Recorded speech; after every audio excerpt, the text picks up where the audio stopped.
Devastating. There's no other word for it. Devastating. When there's the injury or a death of a baby, it's tragic for the baby and for the family. It breaks your heart. And it's definitely not what I became a midwife to see. You can't underestimate the trauma for maternity staff when things go wrong. I've been a midwife now for over 25 years, and you just never get over it. Never will. None of us. I think there'd be something wrong with you if you did. But if it does happen, it's not good enough just to say lessons will be learned. Things need to change. Actions need to be taken. But in the NHS, you can't just snap your fingers and things happen. There are so many hoops you've got to jump through. It can get frustrating.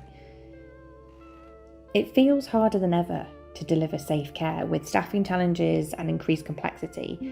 And you've got your job to get on with, so things get put off. Before you know it, everyone's moved on and everything's just as it was. And the thing is, the vast majority of NHS births in the UK are safe.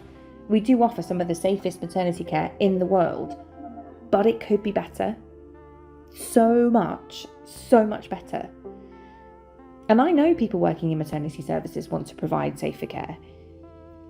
Anyway, this is all a long explanation to get round as to why I wanted to set up the Fetal Monitoring Leads Network on FutureNHS.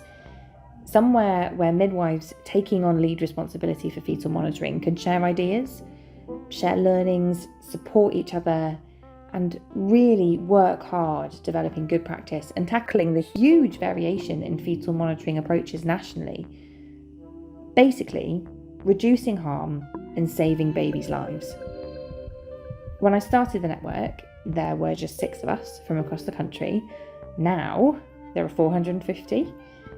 And we're all connected, talking, sharing info, pulling together, working in the same direction. We know that nothing beats seeing colleagues face to face, but usually that's just not practical. So virtual is a hell of a lot better than nothing. It's really speeded up improvements. And the right people can get their hands on the right information and expertise much more efficiently. To start off with, there was lots of sharing about basic questions. We were all pretty new in the role. Now we've got people all swapping really important specialist advice and leading edge practice. The network's getting some great messages and feedback. And the network was recognised by the president of the Royal College of Obstetricians and Gynecologists.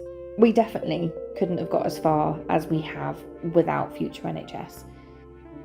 Like I said, I've still got my day job to do, but for me, the network really gave improvements some oomph. There isn't that loss of momentum and focus I talked about. We feel better supported and energised by each other, and together, we are making the working lives of maternity staff better by making it easier to deliver safe care. Proper action, proper results, and a safer welcome into the world for those babies. That is what I became a midwife for.